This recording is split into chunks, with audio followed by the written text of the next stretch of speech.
Hey, welcome to Mile High Speed RC Garage, everyone. Today on the operating table we have the Arrma Typhon 3S BLX vehicle, and it's in for major surgery today to have a full chassis replacement. Yep, we split the old one in half on a absolutely brutal tail landing.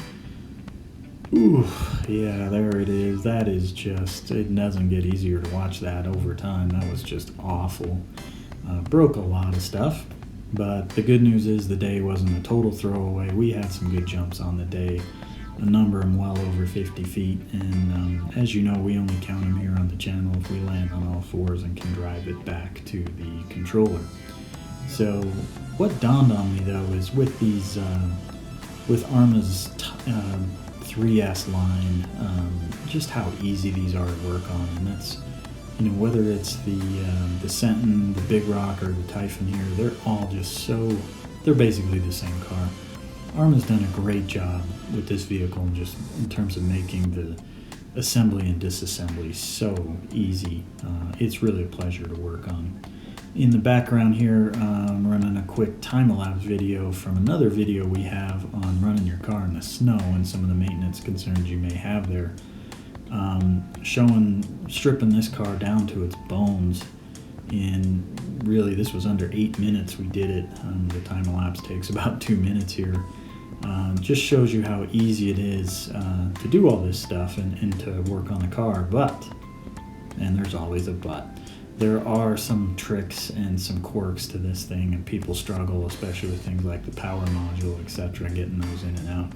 So I thought we'd make a quick video here with some tips and tricks on assembly and disassembly of the car. So check out the video timestamps so you can fast forward to the parts that may suit you. So let's get stuck in on disassembling an Arrma 3S BLX vehicle.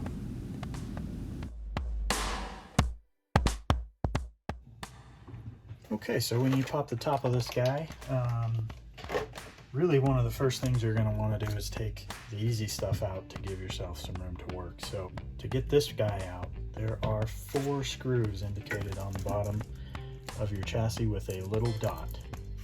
And the dot's pretty clear. If you pull those 4 screws, you will be able to just lift that module right out of the car.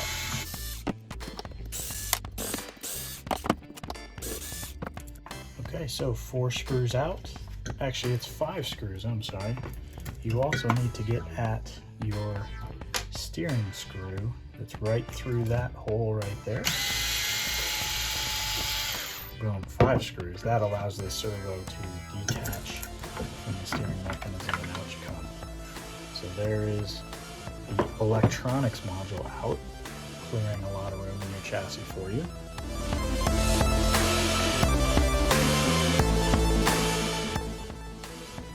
So the next thing you want to get out is this center drive shaft, and this is a pretty neat little design here, the way they've done this. Basically, you compress this thing in a spring. So a lot of people will just kind of compress it, try and do this left-handed so you can see in the camera, until it comes off the back, and then they lift here. But what that does is, you can see now I've kind of got it at an angle, which means there's a lot of torque or kind of wedged in the front. It gets kind of hard to, it's still really hard to get that thing out. So really what I'd recommend is, while it's in, see if I can get that back in, you want to compress the whole thing, get it off the front and the back, and then you can lift straight up and out, and it'll take a little less pressure. So I'm going to compress the front, get it off. Now I'm going to pull the whole thing back and lift, and out it comes. So what I'm doing there is compressing the back, getting it off of those teeth. Then I slide the whole module back by squeezing this off, and then you lift the whole thing. Comes out real easy.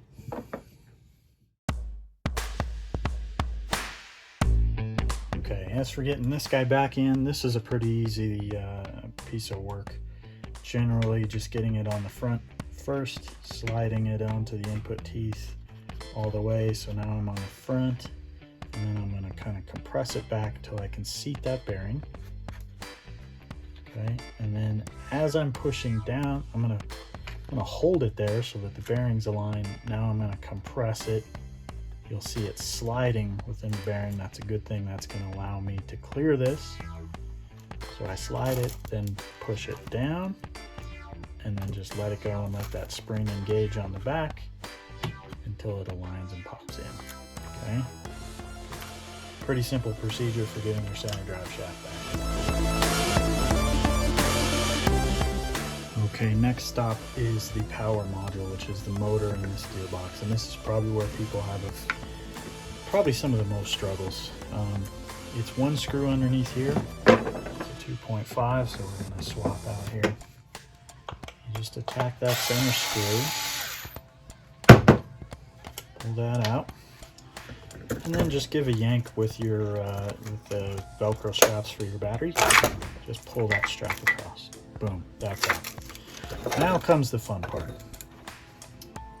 You want to pull this tab and then slide the whole module out.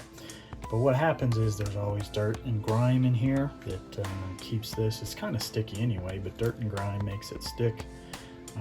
You also tend to, when you lift, you tend to rock this whole assembly down, and you're trying to move it this way, so you're kind of dragging it pressure the wrong way. So it can be a little bit tricky. So the first thing I'm going to do, just real quick, we have another video out that shows you about these two screws right here, and hopefully you can see in there with this lighting.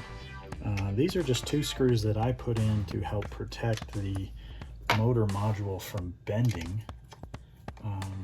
And those are there because when these things in a crash, a nose-in crash, the whole motor wants to thrust forward, but this is pinned right here, and so your motor mount tends to bend like this. So those two screws kind of pin it down.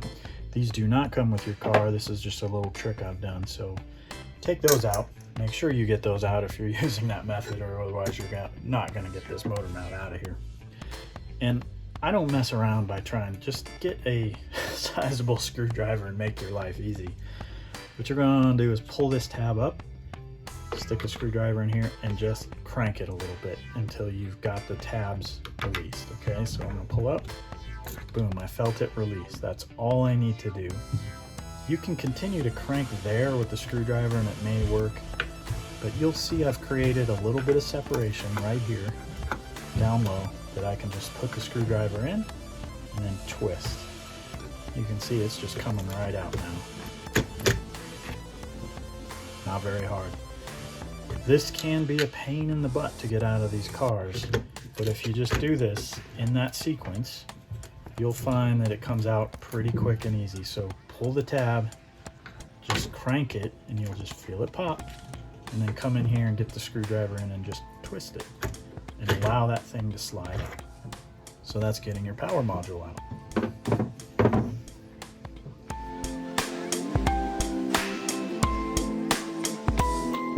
Okay, so putting the power module in, motor module, whatever they call it, is also a challenge. Make sure the tracks are clear, but the biggest challenge is getting these teeth to align into these teeth and not forcing it when they're not exactly aligned. So when you first drop this in, you have no idea. Right there, I don't know whether I've done this or whether I've got it like this that I know I can snap it in. So push it in a little bit till you get some engagement, and then rotate your wheels. And you see it move, popped forward. That meant that I wasn't really engaged yet, that they were slightly off. Then I can kind of push and wiggle, make sure that I'm kind of back online. Push and wiggle. That feels good. Now I know I think I'm ready to actually give it a full force with my thumbs and grabbing the back of the chassis and just snapping it in. Okay, so a little bit of patience and kind of gradual little steps, a little bit of twisting, a little bit of alignment, push, snap, and that should get you home.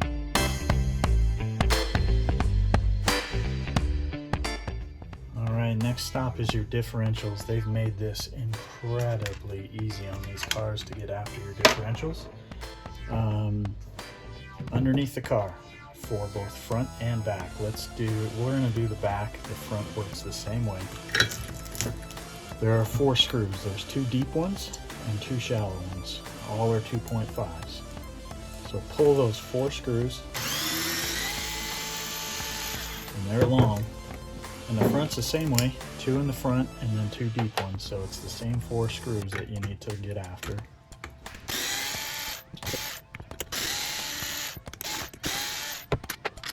Okay, there's those 4. Okay.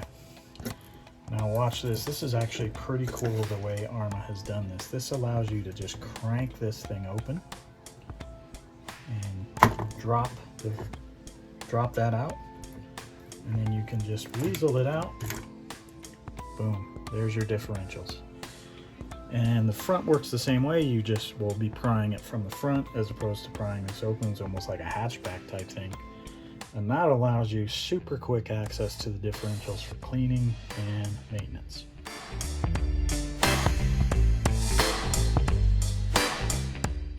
Okay, I've taken the wing off the back just so we can see stuff better and get at it. You actually don't need to do that every time. But when you've taken these 4 screws out that we talked about, the big long ones that allow you access to the differential, that allows this back cover to come off, and that will allow you access to the rear hinge pins. So there's one extra little screw here. I'm going to switch out bits, and it's a long one. The front is a little different. You've got 2 screws there. This is 1 screw here. If you take that puppy out of there, and the theory is you don't actually need to pull this plastic piece out, but I find it puts a little stress on it if this is engaged. So it's easier if you take that long guy out of there and allow that to just drop right out. Now, theoretically, this will hinge and you can leave it engaged, but it's tough to get these 2 clips to come out of the chassis here. It's much simpler to remove that 1 screw, and you saw the thing just drops straight out, allowing you access to these 2 screws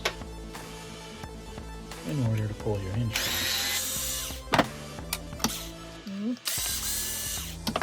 2. And now you can just pull off this guy and pull your hinge pins.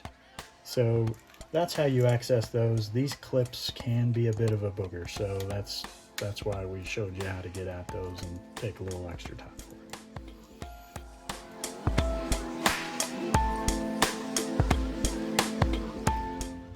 So let's take a look at getting bearings out of here and hinge pins out of this end. We've already done hinge pins in the back. So it's really just, it's about taking this top link off. So let's get that done. So this would be front or back. Is very similar.